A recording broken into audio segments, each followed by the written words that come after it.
Hello guys, অনেকদিন পর আজকে আমরা হুজুর মামার বাসায় দাওয়াত খেতে আসছি।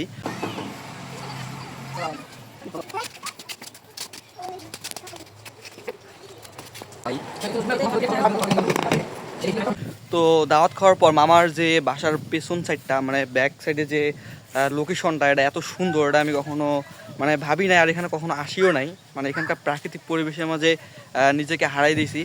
তো অনেক দিন পর কিন্তু এই কচু বাগান যেটা আমাদের, আমি কিন্তু মানে ঢাকার মধ্যে এরকম কচু বাগান তেমন দেখি না।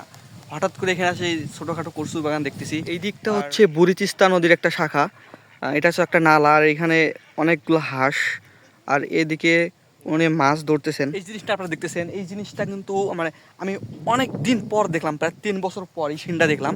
এই সিনটা হচ্ছে আমরা ছোটোবেলায় কিন্তু এটা আমাদের একটা গাড়ি ছিল, মানে এটা দিয়ে আমরা গাড়ি বানাইতাম, আর যাদের কাছ থেকে চুরি করে নিয়ে বানাইতাম তারা কিন্তু আমাদের পেছনে দৌড়াইতো।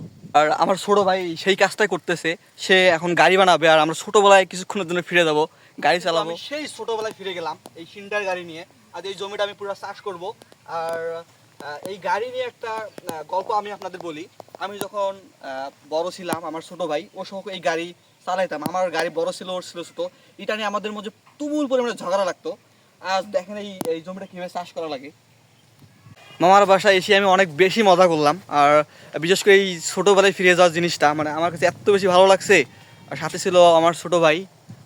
আর আপনারা যদি যে কোনো জিনিস কিনতে চান তাহলে আপনারা আমাদের গ্রিন শপ থেকে নিতে পারেন, আর পাশাপাশি যদি টি শার্টও নিতে চান তাহলে সেক্ষেত্রেও কিন্তু আপনারা আমাদের ফ্রিল্যান্সার শপ থেকে নিতে পারেন। তো গাইস, এই ছিল আজকের ভিডিও, দেখা হবে কোনো এক নতুন ভিডিওতে।